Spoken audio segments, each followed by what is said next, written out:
Um, let's see, press the buttons. Yeah, thanks so much to Tom and to Saw.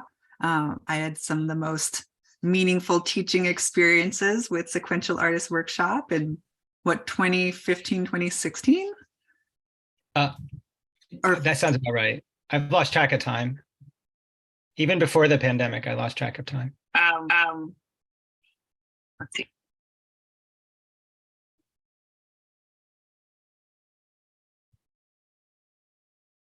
Oh, is Aidan frozen? Oh no, really? Oh, her phone is there. Maybe oh, there we go. I think one of my videos is frozen. Can you hear my dogs?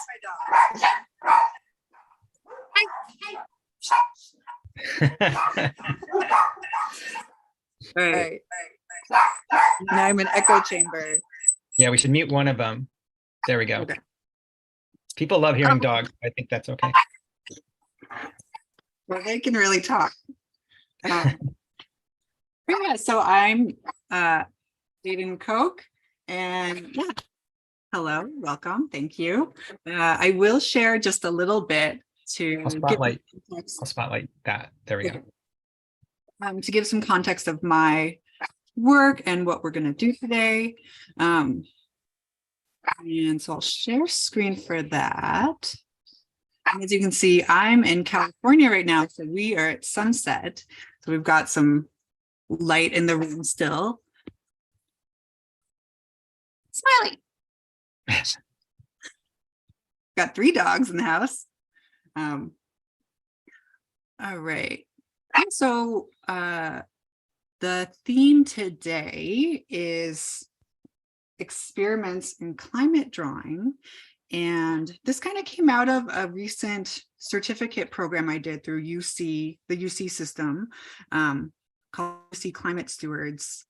And it was an exciting way to kind of think more about and tackle the larger kind of climate change topic through whatever lens or angle your personal kind of history is coming from.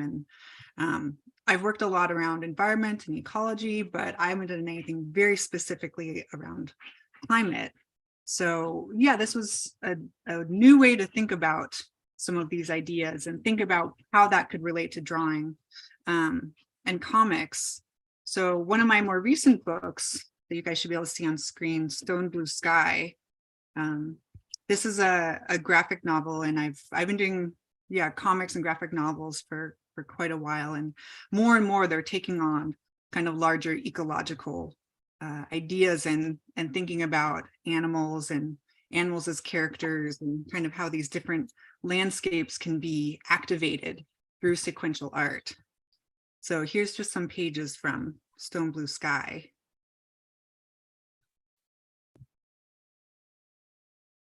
And I really like playing around with different mediums and also seeing how those kind of can work in different ways through the space of comics, especially kind of with the expressiveness or emotional quality that different mediums have. And I've seen a lot that can tie really well with the more kind of subtle nature of some of these ideas. And it relates a lot to kind of larger relationality and interconnectedness. So here's a few pages from Man-Made Lake. And yeah, and last year I published this essay called Environmental Comics, Drawing Stories for a Changing World. And that was a chance to look more deeply kind of at what's going on in the world of comics and thinking where I intersect it, where other artists intersect it, and thinking beyond that too of what other works are out there that have this kind of relational quality of comics, but maybe aren't specifically designated as it. And also what are the impacts this can have in the terms of like storytelling and thinking about sharing these types of narratives. And one of the projects that kind of came out of that research was a website that I'll share in the chat, which thinks through like what are some approaches that different artists could take, or you can use in like classroom settings to think about environmental comics as this like larger concept. And some of that has been developing curriculum and worksheets and workshops. So there's a few little printouts on there, and actually the work we'll be doing today is also one that's available on there as a printout. Let's see. That I have here, made into a zine. And I mean, it's more fun for me, especially to do these things in person. But, you know, if you think that this is good stuff and you're interested in taking it home or sharing it with any friends, here's the PDF link for the different topics. And here's that website, which is just a little subset of my personal website. So do people have all their drawing materials and feeling inspired, feeling creative? Or not? You don't have to. We'll get moving. Cool. So we'll do a couple exercises and see where that takes us with time. Let's see, we can switch to my handy cam. I just have a selfie stick clamped on to a shelf. That's what we're working with here. Cool. A shell, you say? Shelf. Oh, okay. Shell would be nice. I'd enjoy that. Yeah, so these exercises, I mean, I kind of built them around this larger goal, which is using, you know, an artistic lens to visualize, process, and strategize around climate change. So it has there's a couple different kind of tactics. And I, just for fun, I mean, I work in— Can I just interrupt for a second? There's a lot of questions in the chat about what materials should people have ready to use? I mean, it's whatever you like to draw with. I was just gonna say, normally I do all my comics with, like, I use pencil, gouache, soft pastel, collage. So I think it's fun to experiment. I think, you know, it's really up to you. But I'm probably gonna do mostly soft pastel, just to like see what that turns out. I can get a little like overly technical, I feel like, if I'm doing like all pencil or pen. I feel like being loose. So for this first exercise, let's see, I just use as a cheat sheet, but you're gonna draw 2 panels on your page. So I'm just gonna do a big rectangle and cut it into—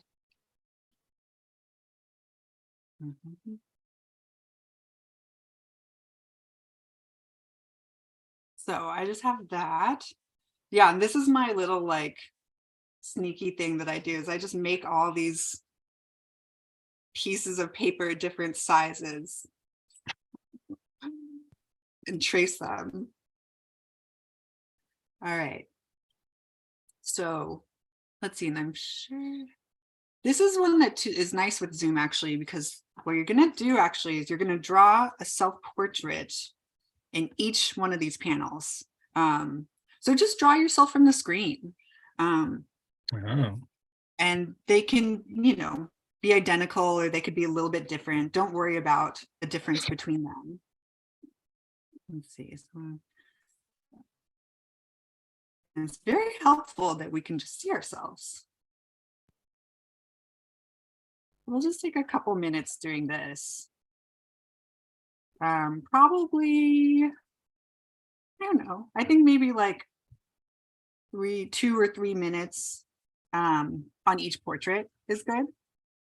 I'll try and keep track of time. I can too, if you like. So one portrait on top, and what's on the bottom? It's another portrait. Just the same, just you. 2 separate portraits, okay.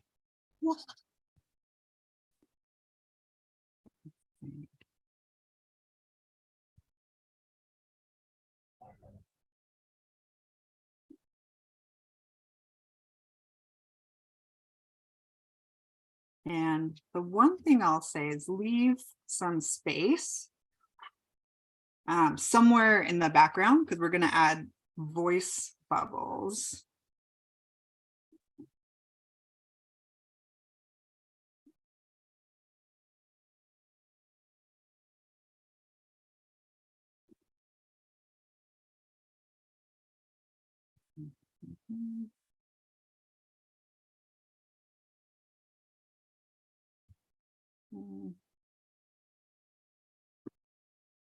Yeah, so yeah, just doing two self-portraits.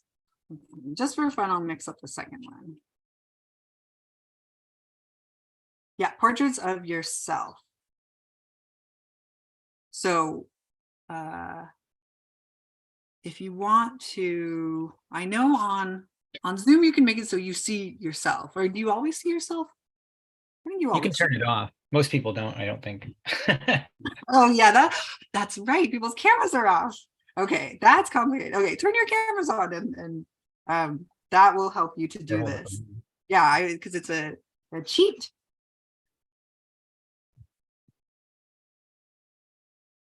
And don't worry, I don't think anyone else is going to be, looking at what you're doing or scrutinizing your drawing face.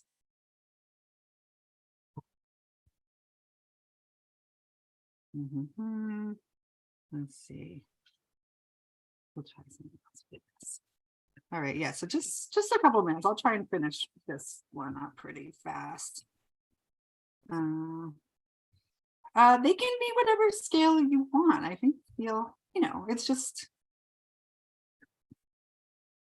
I'm just doing to the Zoom screen.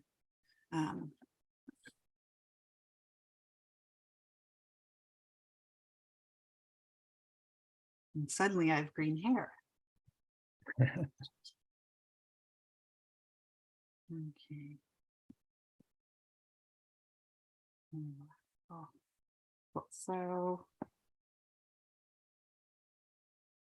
So yeah, probably if you're not yet done, try and finish up just the portrait part in the next minute.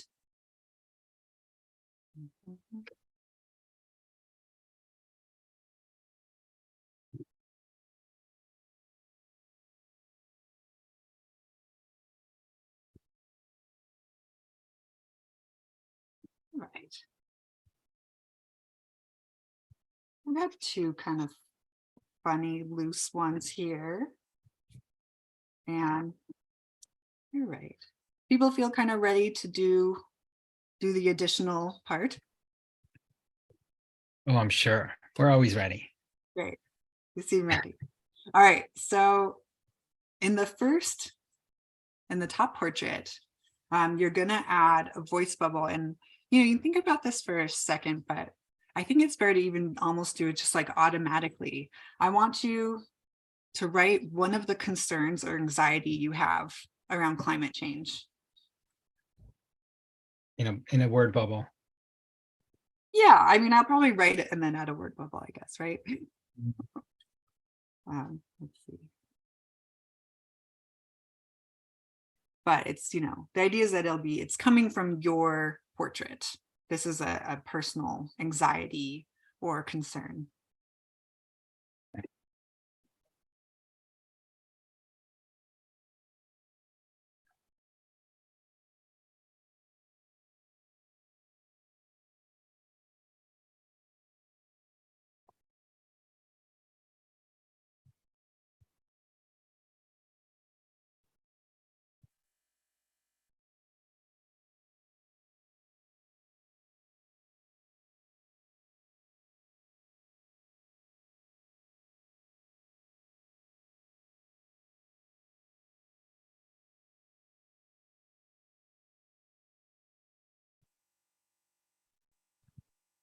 So I'm just writing kind of train of thought, just because I was thinking we in California have just been having the kind of atmospheric river passing through, and where I am in the desert, it hasn't been so bad, but I know up in Northern California, there's been more flooding, and this is an event that is people are imagining that this is something that'll happen more, that will experience drought, but then kind of in turn will also be experiencing these very large precipitation events. So I was just thinking about like being worried about the effect on my community and emergencies like flooding and excessive heat, and how quickly that can, hurt people who don't have resources or family to turn to.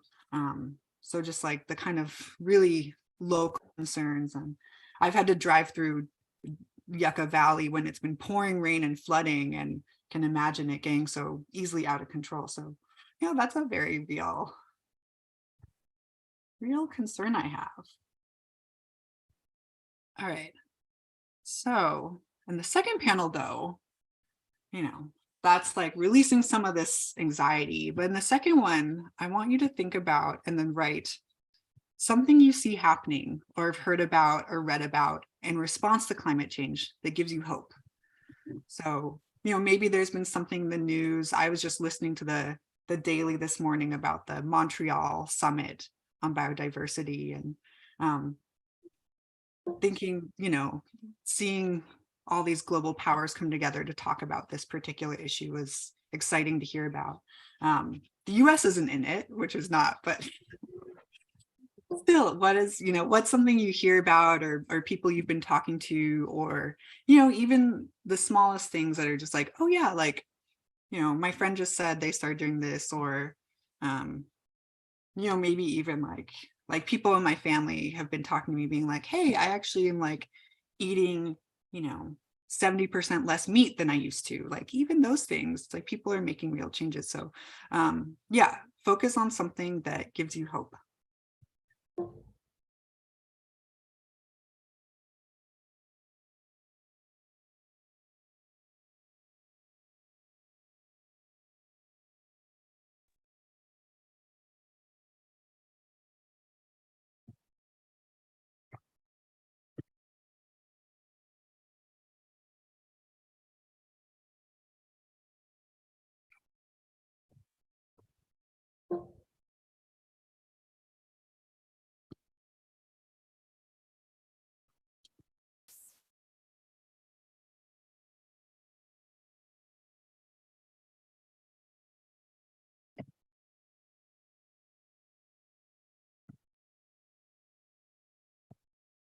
I'm at a loss, Aidan. I don't have any hope.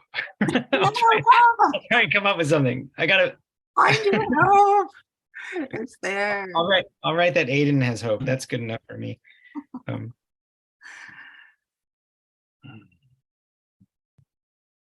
Right, or even like, and there's easy to like find things that are hopeful, and then there's like these things tacked on to them that are, not as exciting, but there's still there's always little things. I know. And especially anyone with kids too. It's like you have to have hope, obviously. There's going to be a world out there, and it's going to be one that they live in, and hopefully there's things that they love still and believe in. Yeah. And we're getting some. Oh wait, no, we're getting a lot of we're getting a lot of people in the chat saying the same thing. Although one person says their town just banned plastic bags. That's great. That's terrific. Yeah. I hadn't heard that about Brazil. Somebody saying they're actually working to protect the Amazon. I hadn't actually heard that. Good. Cool. Yeah, and even like the if anyone else listened to the Daily today, it's they're talking about the 30 by 30, and I think it's going to be a struggle to make that happen, but the idea is that all these countries have basically agreed to protect 30% of their land by 2030. And I know California actually, they've pledged that too, but just not the whole US still. But that's one of the kind of the approaches for, how to give species the space they need, how to make sure that this land also, it's all that land also captures carbon, and it can be hugely positive towards the larger efforts. I see some hopeful things in here. A lot of people are putting things in the chat now. We're good. Yeah, and maybe if you don't have one that pops to mind, you can take someone else's. now that you know. Sweet. All right, well, that was just a little warm up. I think it's important to visualize or to recognize all these things of like that it is a place of stress and fear, but there also is like there is an area, a part of you that believes in the future and has hope. So I think this is just a way to kind of like see those things back to back and know that those things can all be in you, and part of just existing right now. Oh, that was our little warm up. I guess the second one's kind of fast too, but a funny one. Yeah, so one of the things I was kind of thinking of when I was like thinking of like, okay, how do we make this into like a drawing topic? Something that kind of stood out that actually came from thinking about like different types of therapy practices and how useful it can be to put things you can't quite visualize into visual terms, whether it's what is it, the like that Pixar movie where all the different emotions are little characters, something like that, where you're like, oh, kind of compartmentalizing parts of things can actually be really helpful. Inside Out, yeah, y'all know. I was thinking, yeah, something about this like topic of climate change that's so hard is that it's as a philosopher who is kind of, I'm not totally into him, but this Timothy Morton, he describes climate change as a hyper object. And that I think is actually a really interesting term. So that's kind of saying like, we can't quite, it's so massive, the scale is so beyond singular perception that is actually really hard to think through and think about. Like no one person can really understand it because it's so technical and it's so huge and it's the whole world. Yeah, and it makes it like a really hard area of processing or discussion. So I was thinking what would be really kind of interesting is just for a moment to think, what if climate change is a character? What does that look like? What does that mean? Who are they? What are they doing? And it doesn't have to be super straightforward. I think it's going to be something different to everyone based on kind of what you know or what you think and feel about it. And yeah, so I for this one, in a panel or just loose on a page, I want you to draw climate change as a character. So it's a tricky one. I tested it out with some friends once and it was really cool because they both had this way of like one friend made it so it was like a bunch of different kind of characters operating together. Another friend made it this kind of like weird comet figure spiraling out from the world. So, feel free to be super loose and creative with it. Think about kind of what your associations are. And that could be the way it damages the world or just like the source that it comes from. Obviously, we're able to talk more these days about how, it's very much part of like industry in the 1%, like that's where this is coming from, or the military industrial complex, any of that. It's like all these different things that feed into it that are so like massive and kind of hard to think about. And even, carbon in the atmosphere is such an intricate relationship. Let's see. I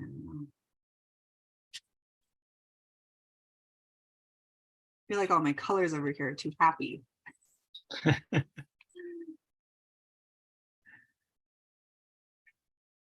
But yeah, part of what I was thinking about too with this was like, for anyone who's seen Fern Gully, I feel like that was, maybe a little pretty dated now in its conversation, but. Seen what? Fern Gully. Oh, I haven't seen. Wait, remember, that kid's cartoon? Yeah, but there's like the evil guy is like, he's kind of coming from chopping out down the trees, and there was this way of really like, oh yeah, hexes, yeah, like seeing this this problem of deforestation. And it made it really unique because it made that a character and someone who you got to root against and kind of like feel emotions towards or focus on. So that was something that inspired me to think about this. And Tim Curry was in that, somebody saying? I didn't know. Yeah, he's the voice. So incredible. I don't even know where mine was going, but I might be a little bit literal here. I don't remember. Yeah, I mean, it's amazing too. Ferngully still remains one of the most like, you know, environmentalist kids movies that's out there. It definitely shaped my childhood.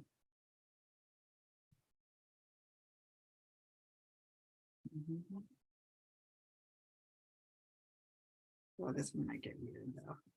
What's the name of the movie? Ferngully. Yeah, Yeah, you can find it in the chat. A lot of people are talking about it. Ferngully.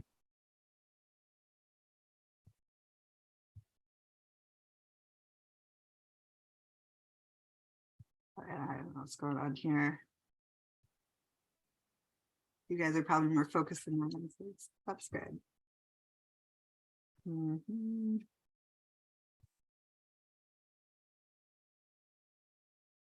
Yeah, so we won't spend too long on this, and I'm excited for afterwards to really see what some of your ideas were, just like how it exists. And you know, if it's really hard to think of as like a, you know, hard to say that this is a character, it's more like an image, but you know, maybe it didn't come straightforward through as a particular being, but now mine's going to be a thing. Oh wow.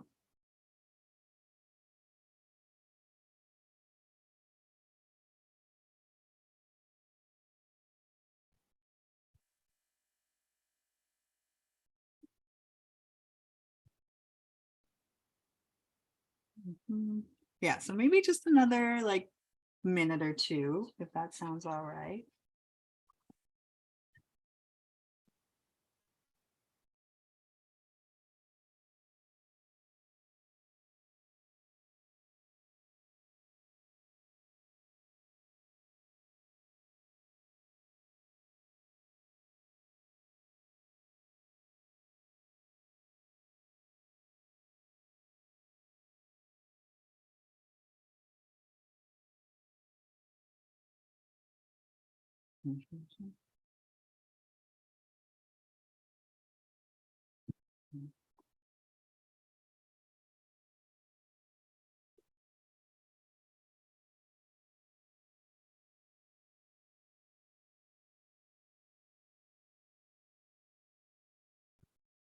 All right. Oh, is everyone good on that? Probably. Probably. All right, throw it aside.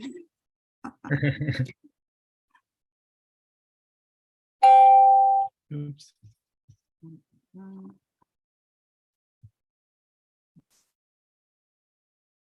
Cool, and we'll do one more, and then we'll get to share some things. Okay. So this last one is a different type of approach. And it's turning the lens back specifically on, you know, you and where you are and what, yeah, kind of what's going on where you live. So, you know, I assume we're all kind of operating from different places. So, yeah, on a piece of paper, I want you to just kind of draw a loose map of your neighborhood, city, or region. Kind of depends on where you are. I'm rural, so I think I got to go pretty big for this. I live in a town called Landers that's in the Mojave Desert, so it's right up by Joshua Tree. So I'm gonna say I'm like here. And then there's a big road here. There's the big road there. Yeah, and I think, I think city or region is probably going to be pretty good. Let's see. I think you can get a lot out of that. Let's see, and that goes there. So this is, I'll do my little house here. And don't go too extensive with it. Maybe just some of the larger features, like some of the geography, like over here, I have like the little San Bernardino Mountains. That's on one side over the highway. Let's see, there's some kind of bigger hills here on the mesa. This is all, let's see, Joshua Tree National Park is down here. Not to Joshua Tree, I think that's also, yeah. Should we plan on leaving some room for anything, Aidan? Yeah, leave, keep it open as you're adding things. Like, we are going to be adding to this. This is just to get the kind of outline there. So, so I might leave mine kind of like here. And yeah, if there's big roads, highways, mountains, rivers, bays, just kind of throw the shape together. And then, yeah, once you have that, I want you to think about within your community, kind of what are some of the effects that are going to happen or are happening there?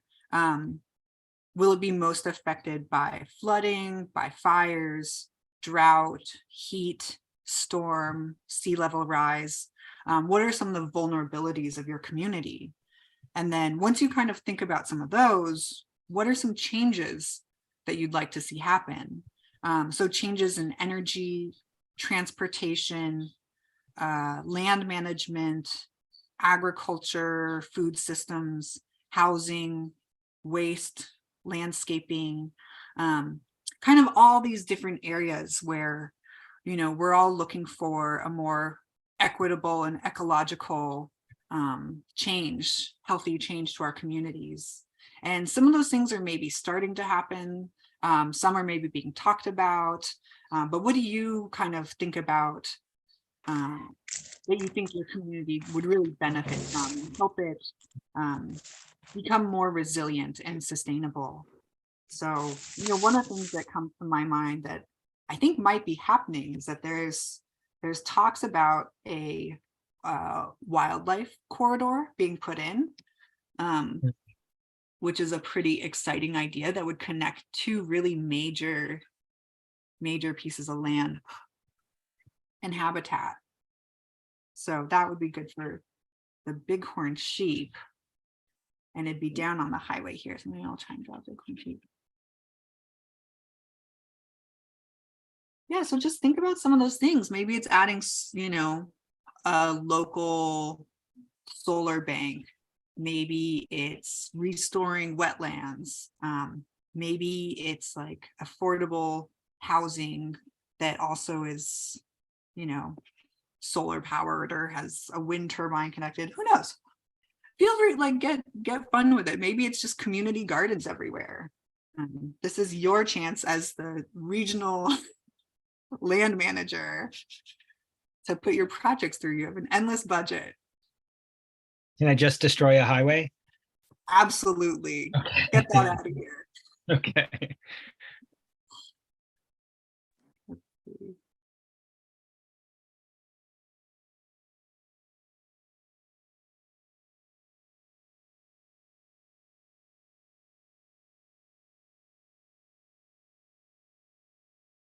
Yeah, I'm gonna add some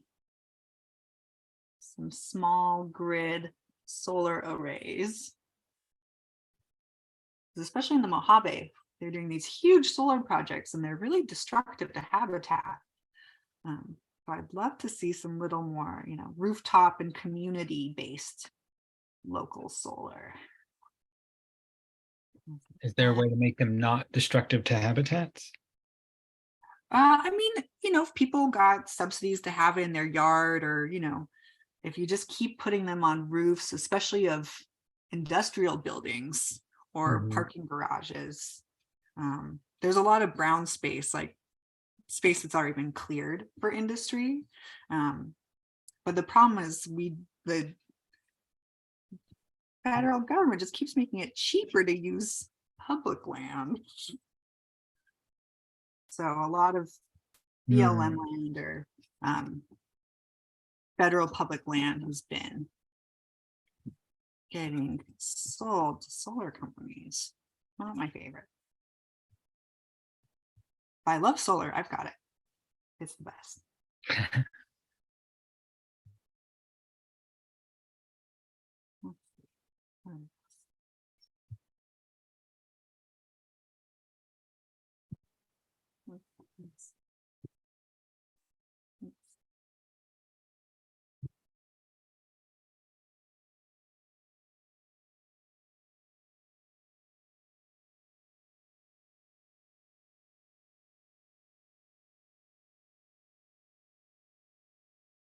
This is my little community cooling facility. Mm.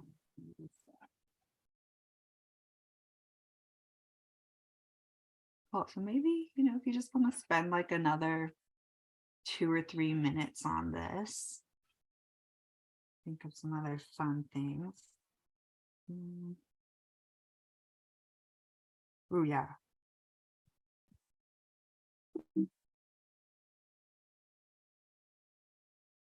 Maybe even something like more bike lanes, throw it in.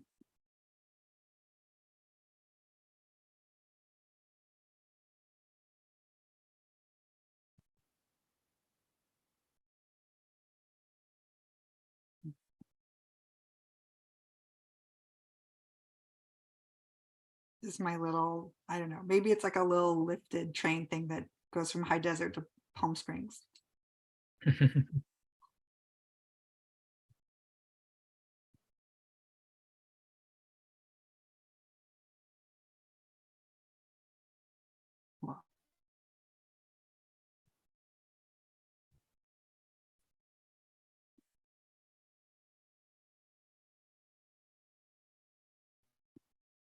Well, yeah, maybe about time to start sharing.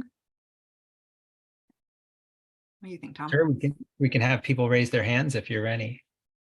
Yeah. All Yeah, right. and anyone who wants to just keep working on their map. Sure. All right. Yeah, we've got some hands. Are you ready, Aidan, to take a look at some of these? Yeah, sure. I got to say, you giving me permission to destroy the highway was really good, and it actually helped me sort of think about, oh, well, what we need to have is more things closer to each other and little units in it. So it actually became a productive exercise. So thank you. Absolutely. And I got to draw a big crater. Ooh. Cool. All right. So we've got people lined up. We've got Elun, Cassie, and Nina, and then after that, I don't know. So I'll just ask to unmute and change the spotlight, and y'all can come on and we can take a look. There we go. Oh, okay.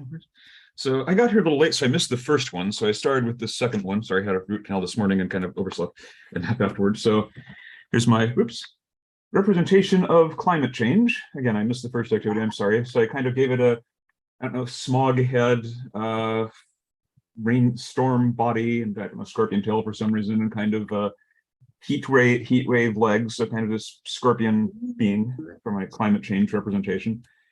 Yeah.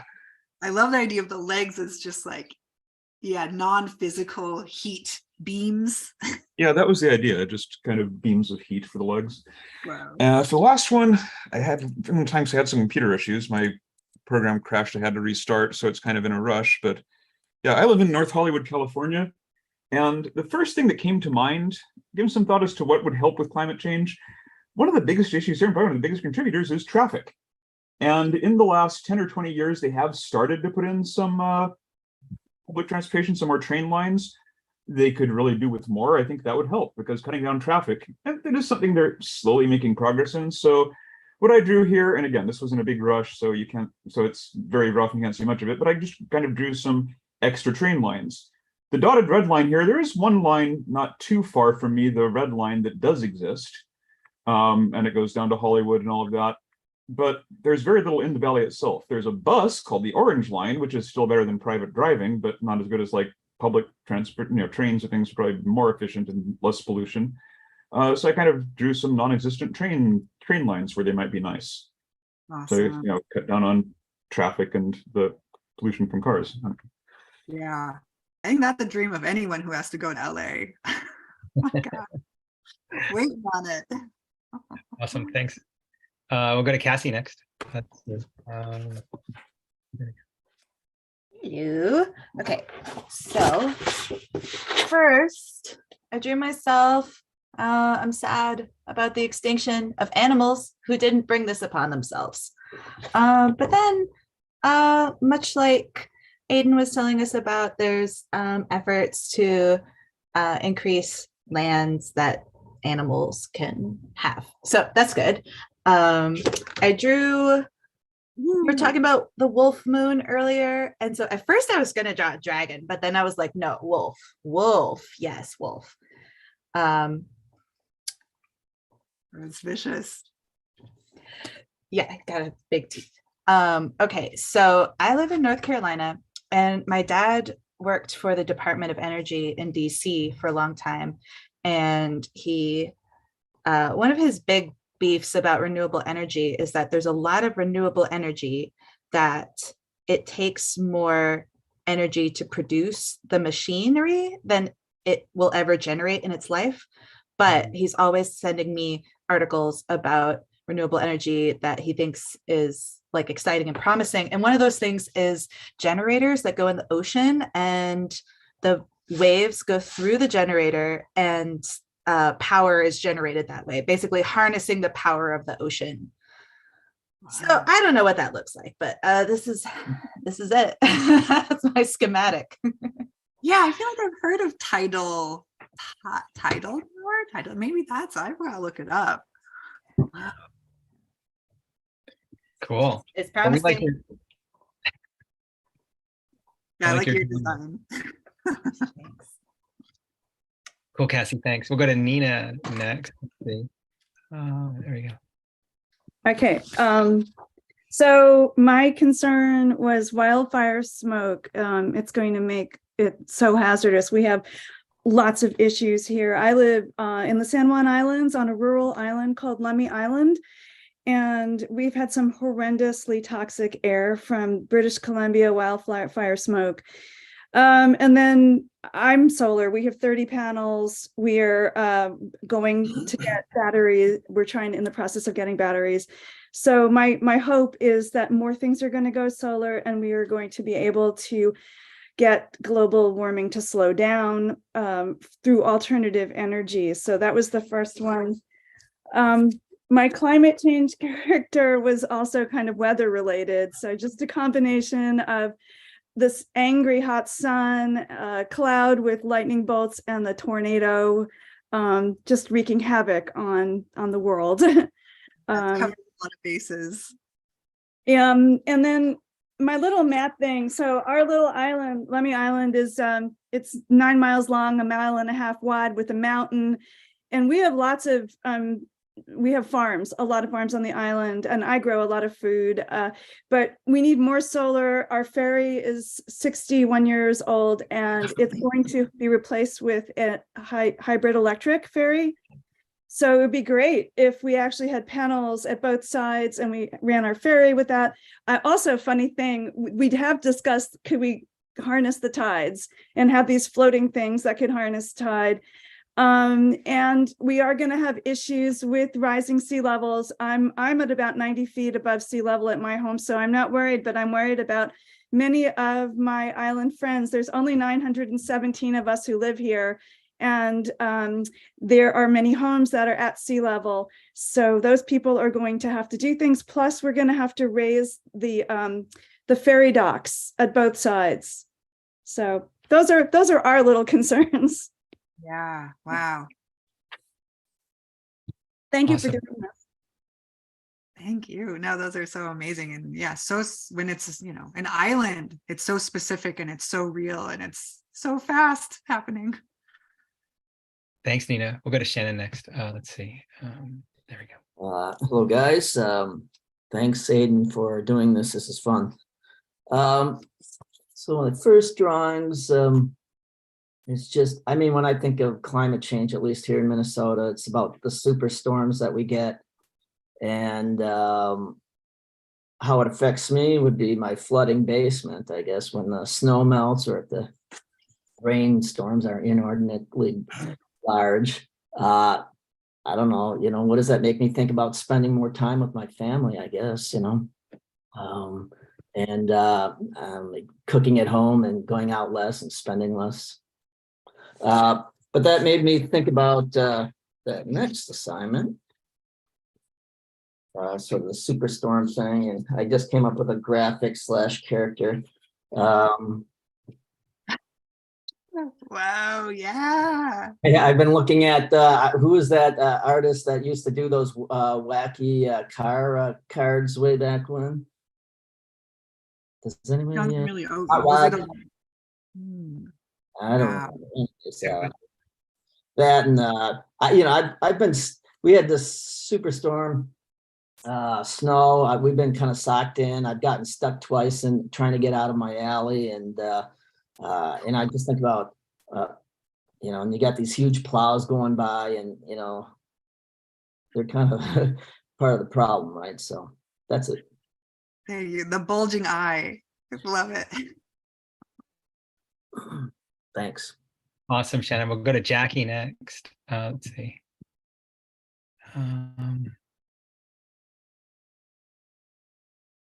My self-portrait where I'm worried if the earth gets too hot and messed up that it's going to fall on the backs of the most vulnerable and poor people. And then that's just me, Greta, because it's PC here, Greta effing Thunberg. And this is my many-headed hydra of climate change, putting stuff out, taking stuff in, and then here is like it's chewing up the nice, viable environment. Oh yeah. This is my map. It's a little scratchy, but I just have like envisioning my neighborhood is called Dunning, and just I don't see a lot of this happening. I don't think very many of my neighbors are nice, but they're not like, just all I'm going to say about it is that I'm never voting on the day of voting anymore because of what I heard in line there. But if, total fantasy, I would just have like a food co-op instead of the Ross Dress for Less. Feral cat colony, to control the animals. There's a big ugly empty lot where they're supposed to be building some private housing, and instead screw that, just turn it all into Illinois indigenous prairie whatever, and bikes and recycling and more reliable transit and all that good stuff. So that's it. Looks like a great place to live. Thank you. Getting a lot of love for replacing the Ross Dress for Less, Jackie, in the chat. All right, we'll go to Chris next. Thanks, Jackie. My self-portraits are, I worry that our planet will become unlivable, like in a science fiction movie. And what I'm excited about is Impossible Meat is cow-free and yummy, plus fusion. So that I work as a scientist, so I hope we can use energy in the form of fusion to solve some of our problems in the future. My climate change thing is just like a chaos energy entropy thing with lots of protons and electrons and energy just unleashed, because that's kind of the problem we're having, is turning our Earth into entropy. And I live in Kansas City, but I moved here from California where I was buried in traffic, of course. And here there's no traffic, but people still drive everywhere. So we need better public transportation, and we're building a streetcar to go to different parts of the city. And we could have a lot more solar panels. It's sort of popular here, but it could be a lot more popular. Cool. Thanks so much. Thanks. This is interesting to think about. Great. Super cool. Thanks, Chris. Mishka's on deck. I didn't get to do the last one. Oh, that's, you can't see it. But here's my can see it. Karuna kind of squeezing the earth. It's glowing, but I feel like we can see it. That's weird. My my self-portrait and thoughts kind of relate to what Chris just said. There, this is better. Yay. Okay. So my depressing thought is every time I get to see the snow, I live in California, so I don't get to see it too often. I think like, is this the final beautiful snowfall I'm gonna see? And then Chris was saying like about not being habitable, but it actually, when I see things that say save the earth, I think like that's not really what it's about. The earth's gonna survive even if all we humans kill ourselves off. So that actually brings me hope. Yeah,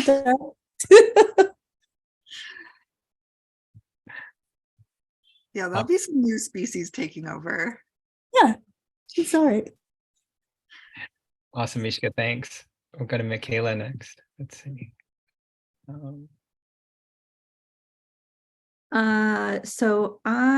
Okay, here we go. So I have my self-portraits. I'm worried we're gonna lose so many plants, animals, people, and places that are irreplaceable. But then my second one says there's so much conversation about it all. And then the thing about the bees that I post in the chat, that bees can get vaccinated even. People are at least trying to fight. So I think that that's something to be hopeful about. And then I've got my climate change as a character.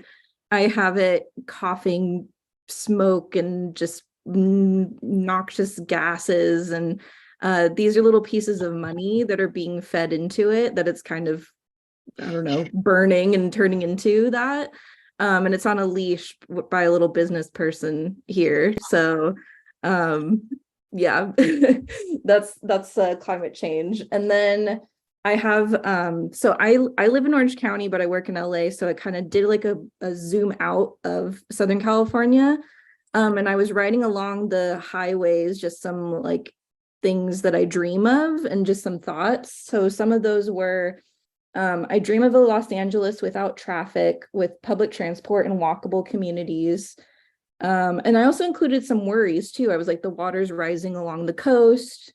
I dream of more green, more affordable housing that communes with nature.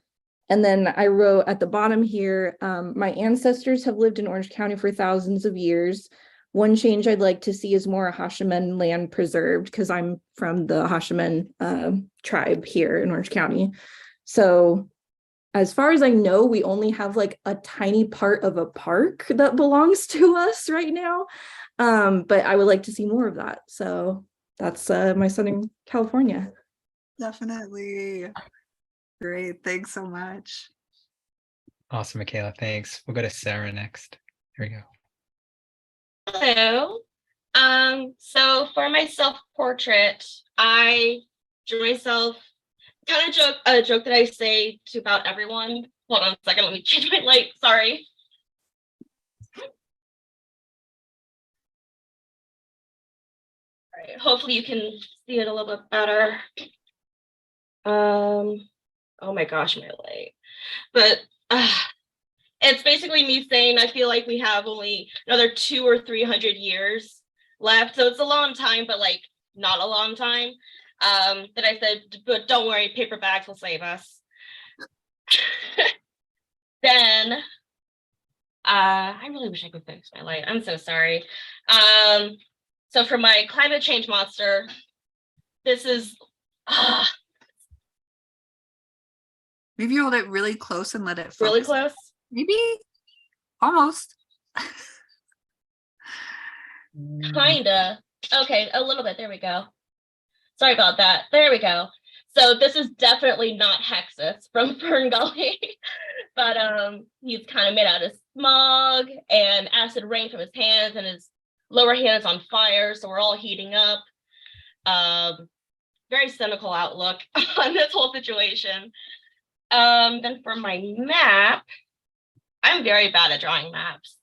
So I just did my immediate neighborhood.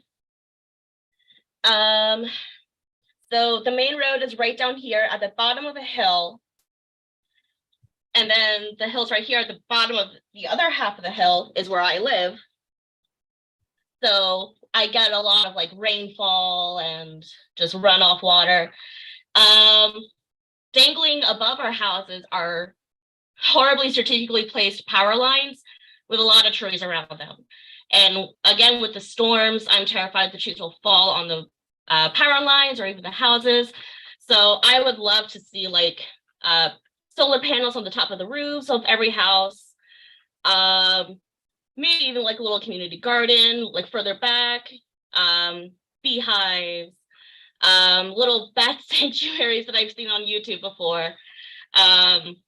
You know, little changes like that in my immediate neighborhood, I would like to see. Great, thanks so much. Cool. Thanks, Sarah. We'll go to Mari next. All right. So for my little portrait, and I'm sorry, I'm holding up my lamp here with one hand. It decided to just knock out on me. My hometown is going to be underwater by the time I'm 50. I was originally from Fort Lauderdale, Florida, and every year we're getting higher and higher tides. And I remember something about a bunch of crabs going missing from the Bering Strait. And when I first heard that news, it freaked me out. But then further below on the positive side of things, where I live now in Minnesota, there's a lot more public transit. It's a much more viable option. And green burial is more and more people are learning about it, which is wonderful. I work as a mortician, so most of what I see is a lot of plastic waste and things that are literally single use for one reason or another. And more people are getting in on the idea that, no, you can just go right back into the ground. For my character, I was thinking a lot about passenger pigeons and the way that human-caused extinction is just like really recent. Like it is within memory of some local groups. I mean, passenger pigeons were around in through the 20s. And I mean, my grandmother was born in 1914. Passenger pigeons were around when she was alive, but good luck finding one now. And so I was just thinking like, oh, wow, how many species are we losing to that? And it felt kind of big and attached. I need better words. But then for my map, I was thinking a lot about my hometown and how the best thing for it at this point is just pure reclamation by Everglades and by wetlands, because at the rate of pavement and everything else, it's not going to be habitable. I mean, I want to be brighter about it, but yeah, I don't see too much. So I've got my old house, some portions of the neighborhood, and someone kayaking over it with some mangroves. Restoring wetlands can make a difference. May not solve it, but it'd be nice. Awesome, Mari. Thank you. We'll go to Sammy next. Let's see. Here we go. Hi, Happy New Year. So here's my portrait, just crazy weather. I live in LA and it was pretty crazy the past couple days. And then hope is about new sources of power, like the fusion that was mentioned earlier. I think that would be really exciting if we could find new sources of power. And so this is my kind of weird creature that, you know, we have all these problems, but it's so pervasive, like it's like you can see into every part of the globe, that we're having difficulties with climate change. And I live in Hollywood. And so my prescription is more changes, like how we use water. My parking lot flooded, and I was asking, well, why is it always flooding? And I guess it has an old cesspool. And so the cesspool doesn't let the water, it goes nowhere. And it just slowly goes into the ground. And I mean, it's just so terrible. Like, what a waste. I also, like, I'm sure you've heard, there's lots of unhoused people, and if we had more affordable housing and we're more compassionate about how we view housing and how we provide housing, and I think that would help our environment a lot.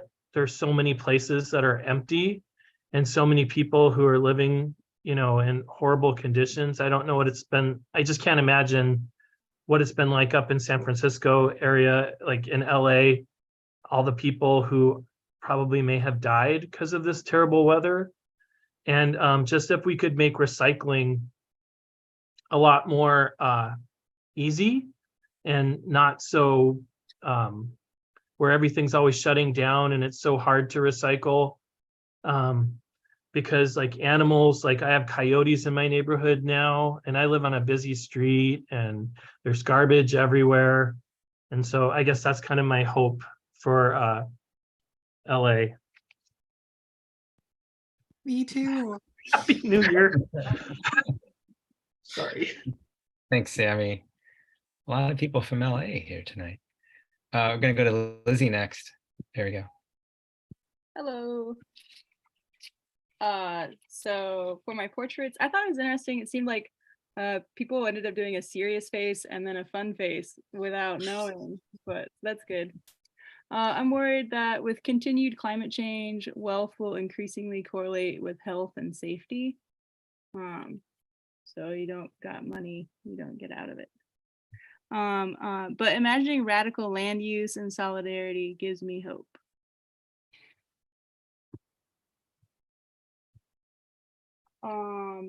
For climate change, I don't know. It was like a volcano and then like a fucked up water. Oh, I said that. I messed up water, bad water. And then for my map, I was thinking about the river, just kind of have more access. I was thinking about smaller homes and community. We've got like a young orchard right around here with like 50 trees, and they're only like a year old. So I'm like, they're gonna be bigger. There's plans for solar. I know that some people do wind power around. I want there to be way more gardens, and then also just leave some trees the way they are. More public transportation. This is our library. I love it. Nothing should change about it. Continue to have a farmer's market. That's all. Cool. Glad you already have some good things there. Awesome, Lizzie. Thanks. We're gonna go to Andrea, then Kate, then Jeannie. Let's see. Andrea, if Andrea comes on, there we go, I think. Okay. Can you see me? Nope. No? Okay, because my video is supposed to be going. That's really weird. Hi. You can't see me still? Is my oh, wait, hold on. Let me unplug my second. Give me a second. All right. Can you see me now? No, I'll let you sort it out. We'll go to Kate and then we'll come back to you, Andrea, okay? Okay. All right.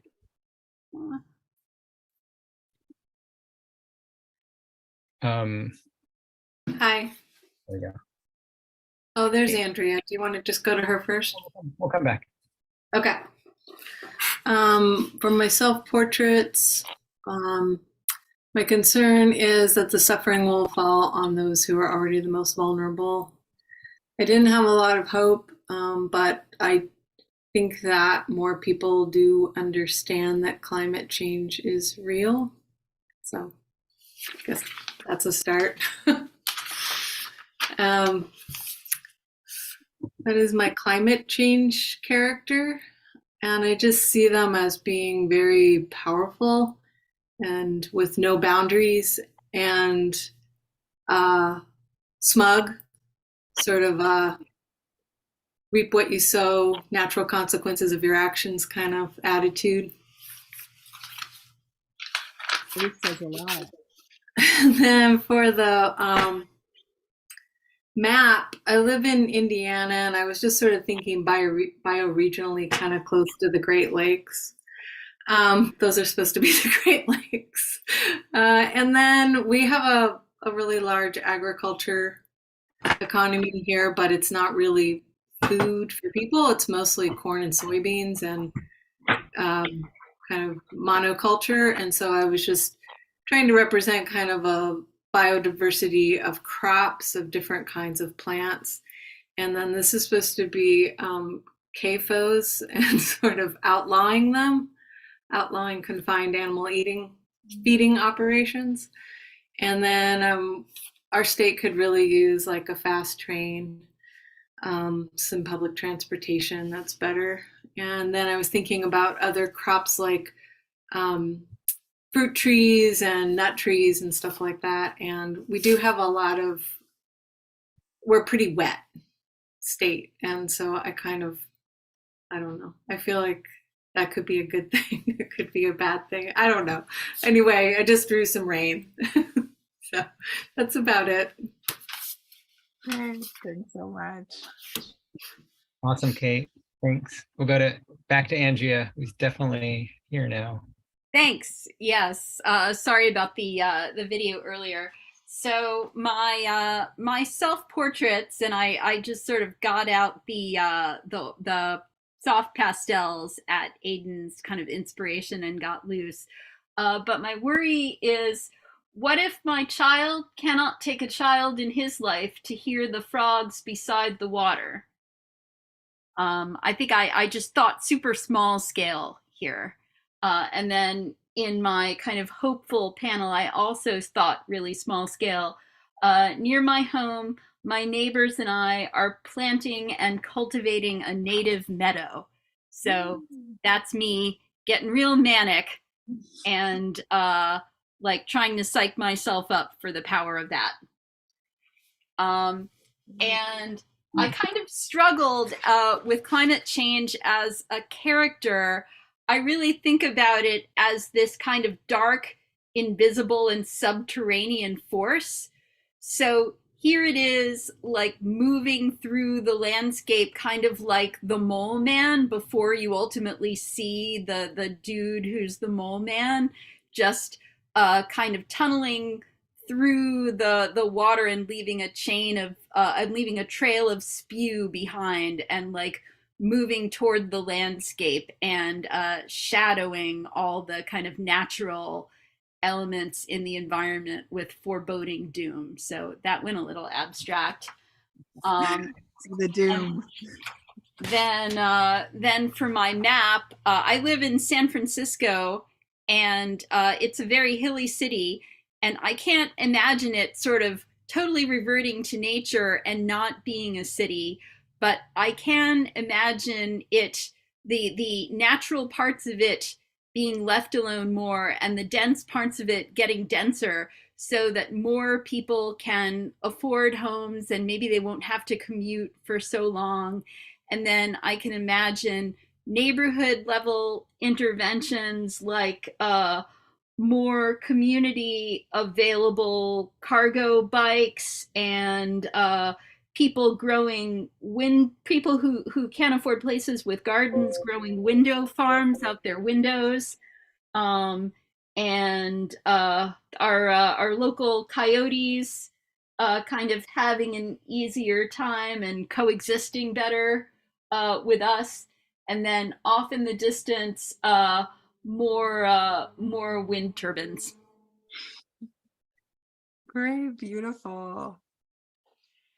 So yeah, thank you for hosting this experience. It was sad and happy. Perfect. Yes. Thanks, Andrea. Go to Jeannie next.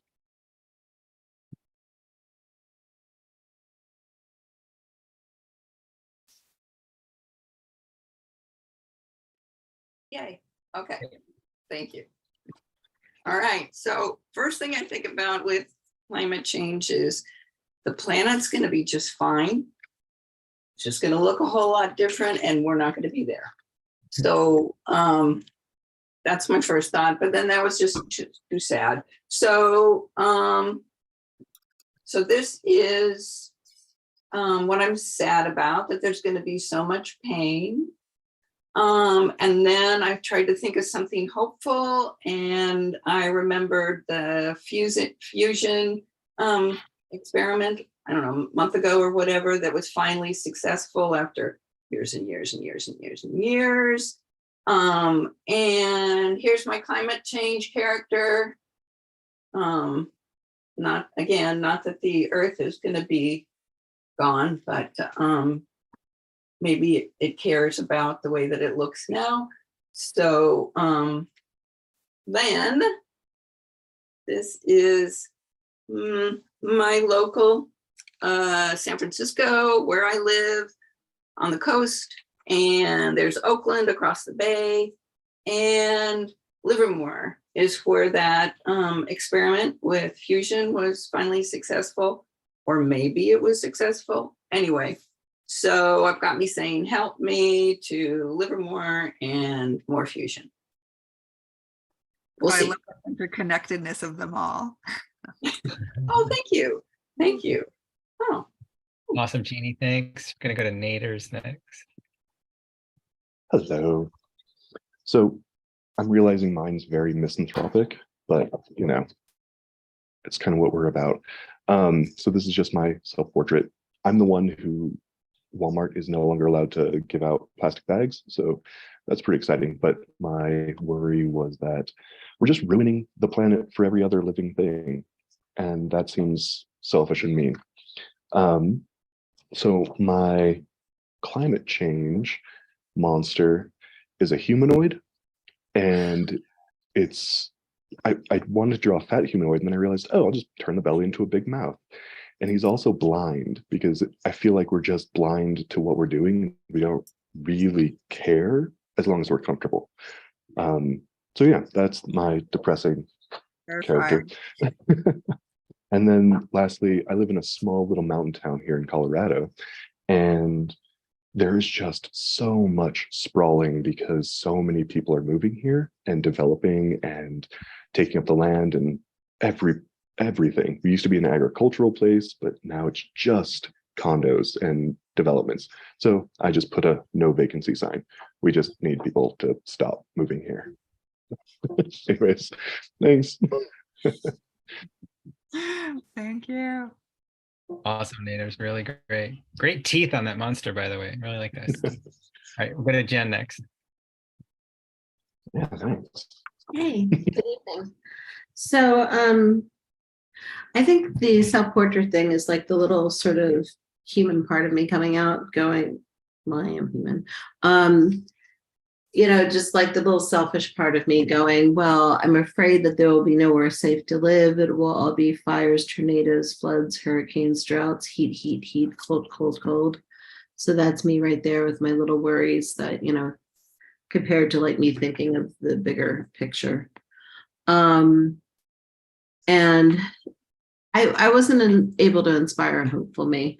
And I said, I haven't heard much hopeful in America, because I feel like a lot of Americans still have their head in the sand, you know, and they're trying to pretend that, you know, there shouldn't be, you know, cars should still be good. And, you know, it just seems sort of incredible to me.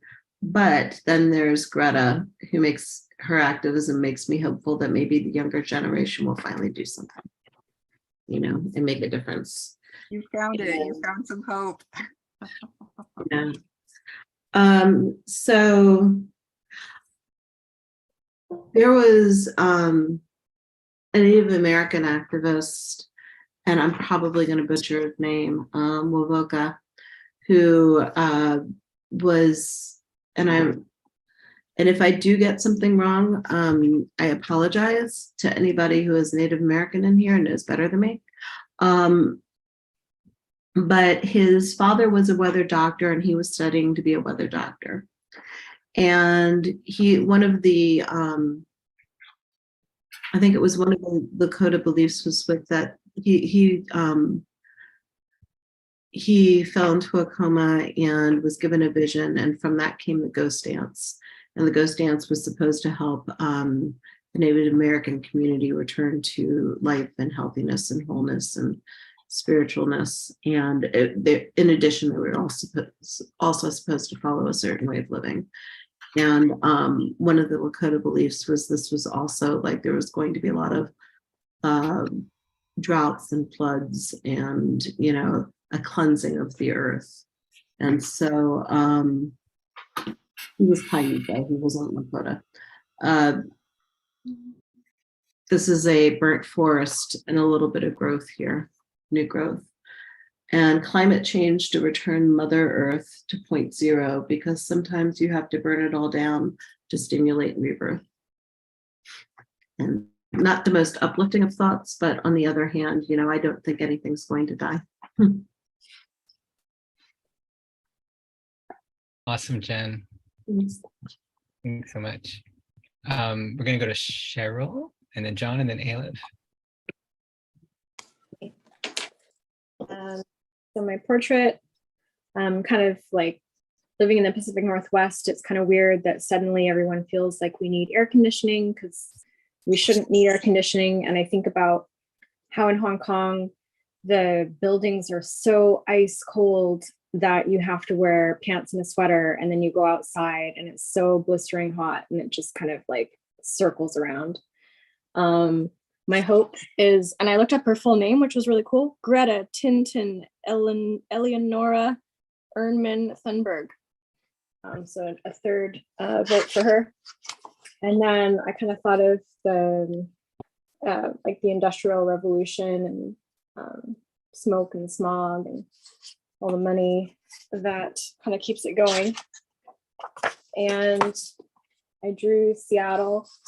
We had a thing in my neighborhood where the city would give you money to like build a rain garden on your property. They'd give you money for like a water collection bin. I don't know how many people took advantage of it. And working from home, I wish we could do that more. I wish that corporations would recycle. I work for a really big worldwide company, and we just started being able to recycle like aluminum cans that we have in our lunch. But there's so much waste and garbage that we make at work. Like, I feel like what I recycle at home doesn't make a dent. I wish that we could use our like native plants for food. Like, I think figs are kind of more natural here than apples and pears and stuff. And in Hawaii, I was surprised. I went to the grocery store and I'm like, I can't buy guava, I can't buy passion fruit, I can't buy mangoes, but they grow in people's yards. And so my bucket list is to go somewhere between Ontario and Florida and find a pawpaw tree, because it's some sort of native plant in North America that they don't sell in supermarkets. I gotta look it up. Lizzie in the chat says they have pawpaw trees over there. So you guys can connect in the chat. Thank you. Thanks so much, Cheryl. We're going to go to John now. Okay, thanks, guys.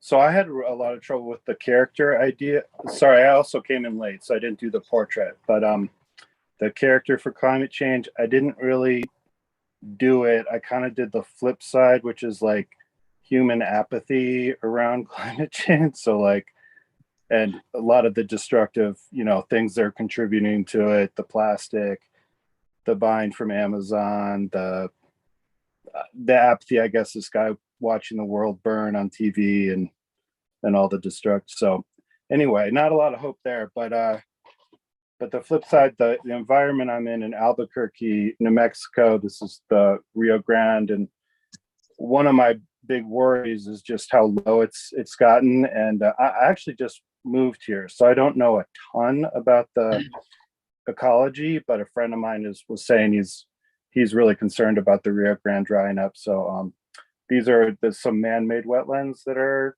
close to the this place called the Bosque, and so anyway, that there, I feel like there's some hope there. So thanks. Nice. Thanks, John. Thanks so much. It's Aleph up next. Hi, Aleph. Hi, everyone. Hi, Aidan. So good to see you. You said drawing. I said, okay, I started drawing. Then I said, oh, wait, you cannot draw. So I found a pair of yellow shoes. So those are my portraits. One says, how much of I think I do worry about how much of the agricultural land will be lost because of climate change. I think that is a concern. But one piece of news that I have recently heard is that the electric vehicle sales in the United States has reached a critical threshold. So they're thinking a lot of it will be gas vehicles will be replaced by electric vehicles, which is good, I think. But for me, climate change, I think there is both like good and bad. It's always, there are good things happen. The Industrial Revolution, I think, to me, made good things possible for the humankind, but then the impact is negative. So like good and bad inside. And to me, it's something of nature made, but it's very sort of this, I don't know, like carved out, given shape by the human will almost. So that's my climate change. And then for me, this is my home. This is my work. To me, remote work is working really well. And I think that's gonna sort of our need to live together in these big clusters, or the need to commute, I think if that could be removed to a certain extent. And this is my toddler who signed the work with me. I love your heart. And with that, thank you so much. This was again like so great, so great. Thanks. Oh, thank you so much, Ailif. Thanks, Ailif. So nice to see you. Okay, we'll go to Allison next. Hi. Okay, so I'm a little bit embarrassed to show my self-portrait, but oh well. I'm not great at realism. So these are my two self-portraits, and I didn't have full sentences, just sort of like word association with climate change. I'm a teacher, and so a lot of the words and phrases that come to mind for me as a teacher in the California area, like fire days. In the past, when I worked in Santa Monica, for example, I think there were like 1 to 2 days where we had to stop instruction. This was pre-pandemic because the smoke had just gotten so bad, it wasn't safe for anyone to really come onto campus. And I know I've had coworkers in the past when I've worked in other districts where, because they were so close to the hills, they had sort of emergency go bags ready for like when they might have to evacuate their homes. And also just the concept of like catastrophic leave, like having to take time off of work, or as a child, like having to be away from school because your home is in danger. Those are some of the things that come to my mind immediately when I think about how climate change has affected my life. And like a lot of people, I had a hard time finding positive, hopeful things to put into the second portrait. What did I put here? Electric cars, solar panels. It does seem like people are trying to take small steps to be more environmentally conscious. I just don't know if those steps are drastic enough. For climate change as a character, I kind of drew it as an opera diva.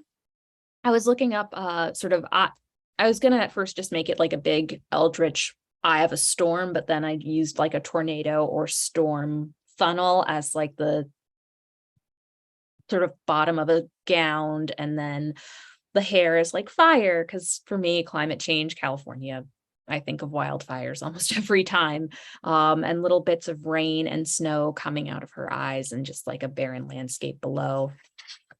And finally, I just drew like a really small map of the neighborhood that I live in. This is my family's house, and I just tried to add like small things that I thought would be nice to see in the neighborhood, more like small environmentally friendly things like a bike path, because I see people on scooters and bikes all the time, but there isn't actually an official bike path in our neighborhood, and I wish there were. I added in a sign for like if you keep walking that way, there will be a bus stop. We don't have a ton of bus stops or buses or easy access to public transportation in this neck of the woods. So I thought that would be cool. I remember hearing that there were going to be composting bins in like official city composting bins in the future in Los Angeles. So I have that there. And then this is supposed to be like a little bee or insect hotel. And I think if I had more time, I would have put solar panels on top of the roofs, but ran out of time. And that's all I have to share. That's great though. Thank you. Thanks so much, Allison. Anytime. A lot of people from LA. My light on. I realize I'm in the dark there. Oh, There we go. there we A few go. more. Aidan, ready? Yeah. Okay, we'll go to Marlene next.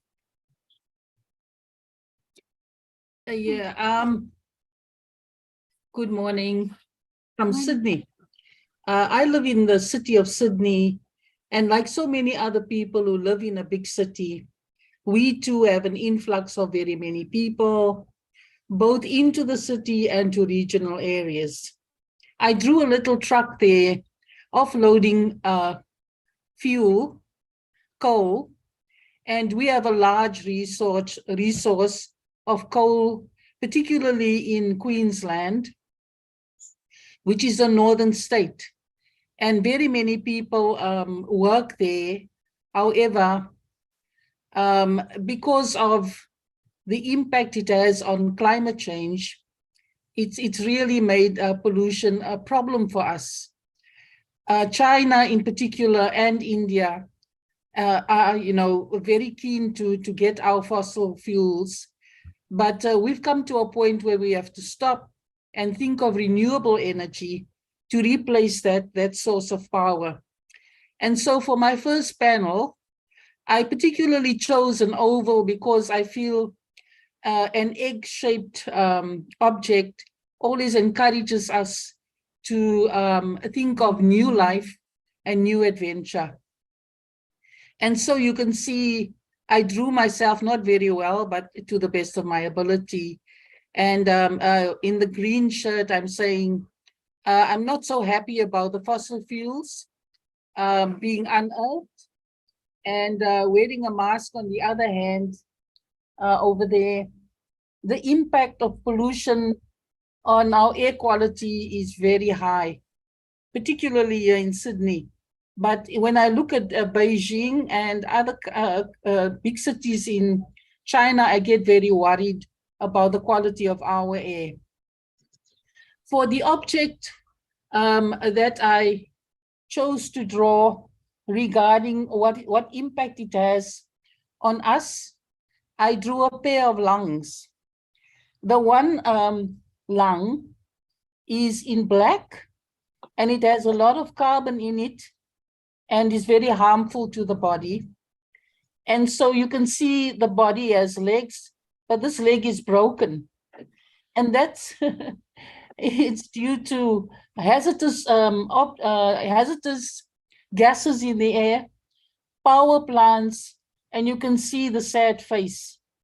On the other hand, if things had improved through having a more natural environment, then it changes into a happy face and a better lung capacity and a better resistance to climate change. Unfortunately, it's not only pollution in Australia that plagues us, but floods, as you've seen all over the world, including here, is really taking its toll on people. They've lost their homes, they've lost lives, and they've lost the quality of life that will take a long time to return. And finally, what's my depiction of hope? For me, the tsunamis that are caused by climate change, the hurricanes, the devastation of the oceans can, to a certain degree, slowly be overcome by solar panels, as many of you have said, by wind farms, and creating more and more of them, solar panels and wind farms, of which we have a lot of wind and sun. And our politicians are working very hard into changing the source of renewable energy and electricity and power to benefit all of us and the whole earth. And then recycling is very important too. The more the less we recycle, the better for us. And so thank you, Aidan, for today, and Tom, and all of you who contribute every, well, it's my Saturday, your Friday. I learned so much from this, and have a good day. Cheerio. Wow. Thank you so much. Really appreciate sharing your work. Thanks, Marlene. Thanks so much. We'll go to Hannah, Susanna, and then Claudia, and I think that'll be it. Let's see. Here we go.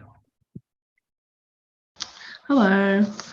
So for my self-portrait, I wrote, it's kind of like the worst case scenario for me is like when it comes down to the scenario of like environmental factors, meaning that I can't see my family, I can't see my loved ones. So like that actually sort of getting to that state where it's affecting my life that directly. And then for the hopeful thing, it was about the Brazilian rainforest, which it feels like a lot less, it feels like quite far removed from my life as opposed to this one, which is very personal. But yeah, it's like, it is a global thing that's going to affect me personally. So I feel like I wanted to do those two sides of it. And then for like the personification of climate change, I did this like gross, horrible pile of crap guy. Because I feel like it's just like a personification of like greed and laziness and ignorance, you know, something that's just been like ignored and left to fester, and it's kind of got like everything's just tangled up in it.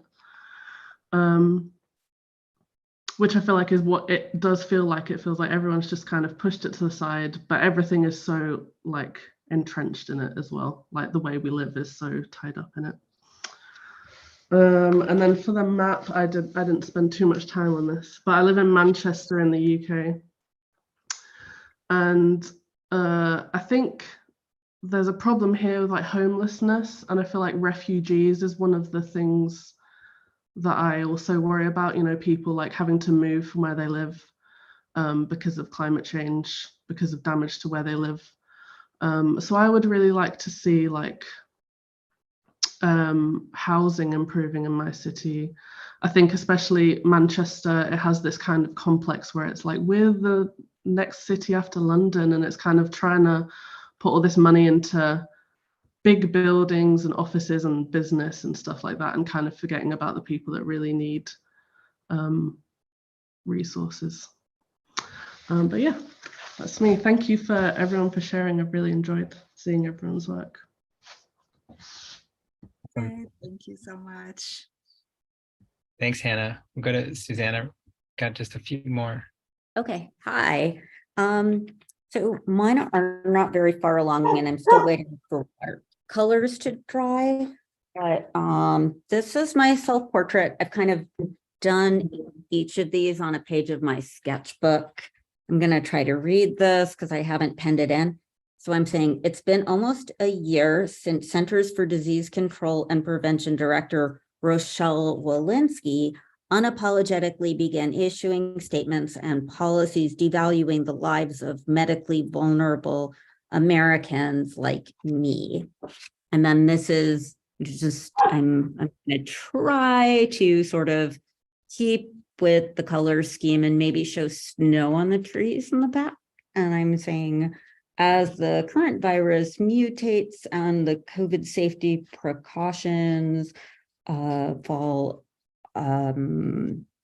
almost exclusively on the shoulders of individuals who are medically vulnerable, I've been using social media to cultivate new friendships and seasonal routines in my community, like outdoor yoga classes and shuffle meetups and meeting with city council people to reduce risk and continue to stay active in my community. And yeah, I'm basically trying to say I'm like running and doing some things during the, oh, I just realized you guys were looking at my chin because I was in a weird position. But anyway, and then I talk about like going to hot springs in the wintertime and working with council people to try to get masked days at local museums. And then these are more viruses coming in as the climate changes. There will be like mutations of this one and worse ones. And this is sort of this area, like a nearby city park with these pillars. So it's almost this beautiful Maxfield Parish landscape, but I'll finish with mountains in the background. And I don't have the words yet for the final things, but it's actually, I was feeling strangely optimistic because you can try to work with local resources and put together meetups like outdoor marshmallow roasts and trying to advocate for some museum days where people wear masks so that it's safe for medically vulnerable people.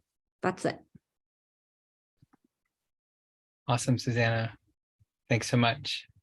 We'll go to Claudia real fast. Then, oh, there we go. Yeah, thank you, Tom. And this has been super inspiring and it's great to see everyone's work. Can I share my screen? Because I've been drawing on Painter. Yeah, it'll take a second. I can let you do that real fast. There you go. I hope I can make this work. I'm still getting Painter knowledgeable. Hang on, share screen. I'll just do the whole thing. It's easier. Okay. So can you guys see this front one? This one? Yeah. Is it big? Is it big enough? Oh, okay. Yep. I can see. Good. Okay. Yeah. Okay. So the pessimistic one is on the bottom. I work a lot on actually, which I'll show in my last picture, you know, what I'm doing, because I'm working a lot to help a community with wildfire. But some days, you know, I work so hard that I think, why bother? You know, because if we're past the tipping point, then maybe I should just go hang out in Bali and sit on a beach and drink, you know, go traveling. I mean, I like to travel anyways, but I mean, you know, that's the extreme. And on the positive side, I truly still believe, and even though we are past the tipping point, that if all hands are on deck, that we can do this. We can do it. The brilliance of humans is amazing. For the amount of what we do that hurts the earth is what we can do to help. And so I think if we kind of get together now and make it happen, we still can. We still have time. So for the character, this guy here, I mean, nothing that imaginative in the sense of, I live in San Francisco, and so normally I'm obsessed about wildfires, but we've had this bomb, you know, this crazy rain. And so I'm realizing, wow, you know, not only do we have to deal with the fires, we have to deal with all the natural systems of what's happening. So I just see this thing just like kind of blowing its bad air kind of everywhere. And so that's kind of what's happening there. Let's see if I can get this one. And then this one, okay, so I'm in San Francisco and I live exactly in the city. And I get to see Golden Gate all the time, which is one of my favorite happy spots. And I have probably 1,000 pictures of that freaking bridge. It's just awesome. But then I jump in my car only a few times, and in the Santa Cruz Mountains, I have a pilot. It's a community called, it's a community in the Santa Cruz Mountains that we're bringing in all kinds of resources and planning and helping them to do wildfire mitigation. And they are in a community that has no way out. So they have one road in, and the fire trucks can't get to all the houses. And they're in what they call the wildland urban interface. So I have them over here. They're in a box canyon. But in this picture, I gave them a road and a way out, right? Because they can't get anyone to give them the money or give them the plans or anything like that. And now they're organizing all their neighbors. So some of their neighbors are here also.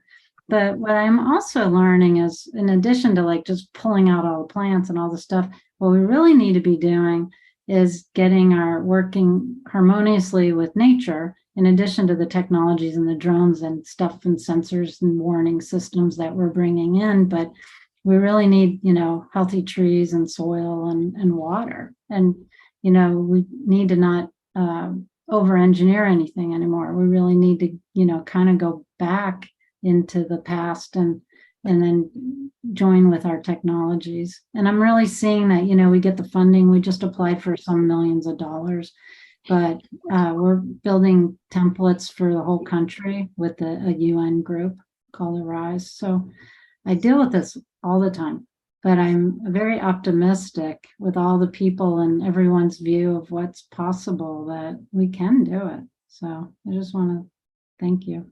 Thanks for the opportunity to share. Yeah, thank you so much for sharing some of what you're working on. It's a really great perspective to hear. Thanks, Claudia. We'll do Eliza and then we'll go to Jamie and that'll be it. You got time for 2 more, Aidan? Let's do it. All right, thanks. Let's see. When Eliza, there we go. Need her to Hi. Is this working? Hello, hello.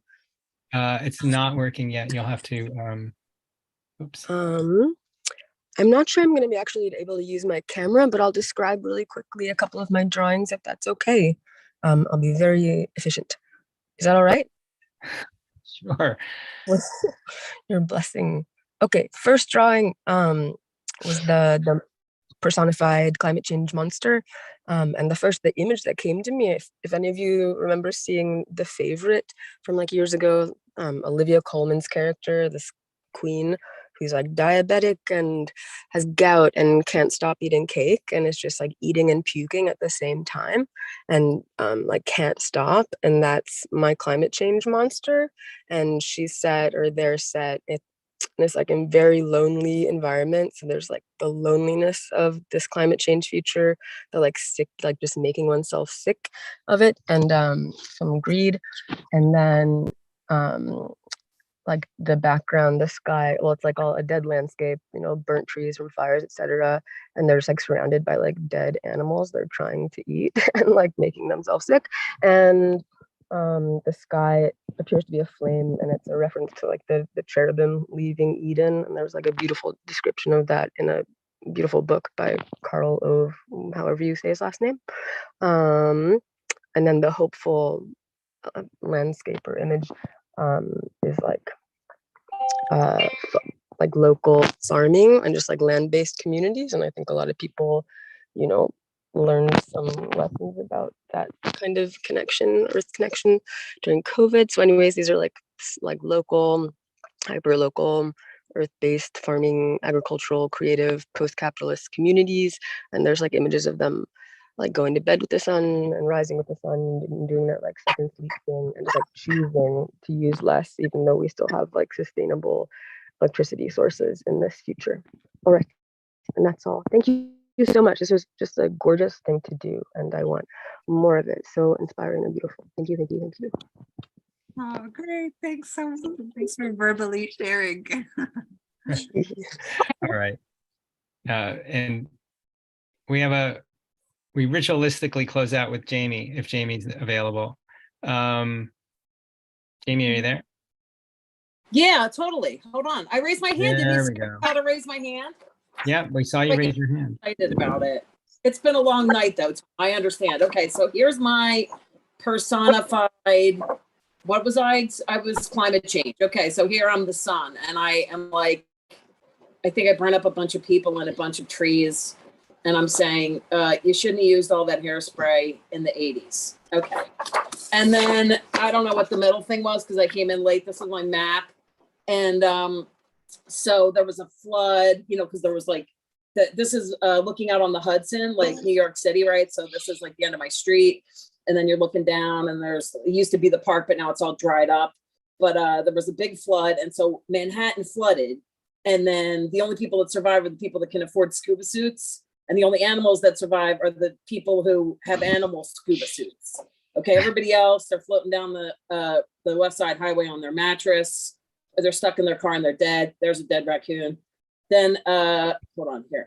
Oh, there, all the people, they're climbing over the wall, and now they're crossing where the Hudson used to be, because it's all dried up, and they're going to New Jersey. They're all going to walk to the Jersey shore, try to get some sun for themselves on the beach as one last Hail Mary, hurrah. And he's mad. I think that's the moon. I don't know. He's towering from what the world has. And yeah, I don't have a hopeful one because I'm not that hopeful. I'm having a very stressful day, but I really enjoyed being part of this. And I hope everybody has a great weekend. And thanks a lot. Bye.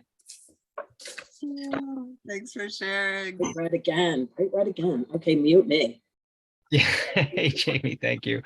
Aidan, thanks so much. This went really long because I think you brought so much to the surface. People really wanted to share. And for me, I'm finishing with a lot of hope, actually, because I heard so many small stories. I heard so many local stories. I heard so much of what people are up to in their communities. It made me feel really good.